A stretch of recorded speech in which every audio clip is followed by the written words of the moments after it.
Mindfulness is the discovery of what does not change in us. Perhaps that is your question. Mindfulness or meditation aims at discovering the subjective reality. And according to Eastern wisdom, the subjective reality is the highest state of the consciousness. That is what one text talks about, Chaitanyam Atmam Iti. That consciousness alone is the truth, is the self. So that is why we always talk of transcending the mind in meditation practices. But we never guide people the principles in the philosophy. And great masters have explained this in variety of ways. My master used to say, find out who is 40 years old in you. You are 45 years old, so let us see, who is in you that is 45 years old? He further used to say that when you say you are 40 or 45 years old, first the mind identifies with the body, then the mind looks at the body and says, I'm 40 years old. But question comes, is this identification truth? Is it true?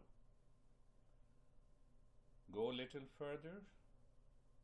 My master used to explain, when you are 5 years old, 10 years old, 20 years or 30 years, you were the same. You. I'm not talking of the body. You were the same. So, but each time you identified with the body, referring the age of the body, not your own age. Who is this you within, behind the body and the mind, can help you think of the subjective reality. And this subjective reality is the subject matter of any meditation or any mindfulness practice. That's a one core fundamental of the Eastern wisdom. So in whatever I guide and teach, it is based on that traditional wisdom. Now many people will argue that, why should I start dreaming and thinking of the subjective? Consider this as a hypothesis. Consider the mindfulness practice as a path to discovery. So when you want to discover something, there is an assumption, there is a hypothesis. So I'm not saying that you consider there is a soul. No, I'm not talking of that. So once you have that assumption, then you start the journey and you start discovering the reality. But you will say, I experience peace and relaxation, calm and happiness. Okay, that is good. But the goal of mindfulness or meditation is to discover that entity who is always in peace and happiness. The goal of meditation does not end, I experience peace and calmness. And when the class ends and you go to your car, and then you say, all the stress comes to me. Why? Because we don't follow those principles. But peace and relaxation is a good beginning. It is a startup. Where is your organization after the startup? You have to find out. No doubt meditation practices can bring some results that science can study and promote it. for the sake of well being, reducing your anxiety, overcoming fatigue. They are right when they talk a lot about the neuroscience. In relationship to the mindfulness meditation, they say that yes, regular practice of the mindfulness helps you to change the structure and the function of the brain. No doubt about it, it happens. But as a thinker, I can understand and appreciate it about the changes in the brain. But when it comes to the practice, we start with the repeated tools of practices like breath awareness, sensation awareness, and emptiness awareness. No doubt it is oversimplified. But oversimplification has its own challenges. We restrict ourselves to go deeper. When Buddha and other masters talked and taught about the mindfulness is different from what we are learning today. But we expect the same result what Buddha and other masters achieved.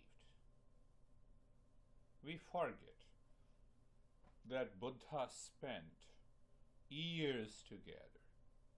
He changed 26 masters, and at last, when he met the 27th master who helped him achieve the highest, that is what he said, nothingness or the awakened state. But how can we lay off the previous 26 masters and their teachings to the Buddha? In fact, those teachings helped him drop the craziness of the mind. And the mind was not ready to do any practice. You know, see, the greatest sickness of the mind is it always wants to do something. So perhaps that might have happened. So did we also spend those years and the hours to reach to that state? No. So not a single day was wasted by these masters, but they were not ready for the journey to the mindfulness. That is why they learned many other practices and prepared themselves to tread the effortless path of mindfulness. What they learned was explained by them in different limbs and organs. It does not mean that we cannot tread the path. It means we should follow the principles and the philosophy of Eastern wisdom with reasoning, with contemplation, with understanding. Why I stress that point? Because the more you understand those principles, it helps you remove the doubts that rises in your mind. And once those doubts are removed, then you will never complain to me that, the moment I reach to my car and I start the car, I am again returning to the same stress and anxiety. Otherwise, what will happen? We'll enjoy the practice like we enjoy many other things in this world, and later on we will forget them. The way meditation is introduced to the people in the present day, the time is not too far when the people will reject or may not find any result. Why? Because every practice and the steps of those practices are becoming more and more habitual. Meditation is not a habitual practice. And it has started happening in one study suggested that mindfulness leads to the memory loss. There is no basis of it, but still you can prove it. The truth is that the mindfulness is a state higher than the mental consciousness. The mental consciousness, according to Eastern wisdom, always lives in duality, thinking, likes, fears, doubts, and are subjected to change.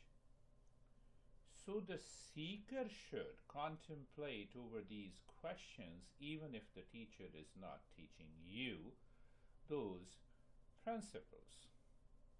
What I'm searching, okay, I lie down, I sit, and I experience that calmness and relaxation. It happens. It can happen even when you do not label it as a meditation practice. So it is very important that we should keep this in our mind and awareness that it is the discovery of what does not change in us. The body changes, the mind changes, the intellect changes, the ego changes, the thoughts changes. What does not change is one present within you, in me, in every being, is what the Eastern wisdom declares.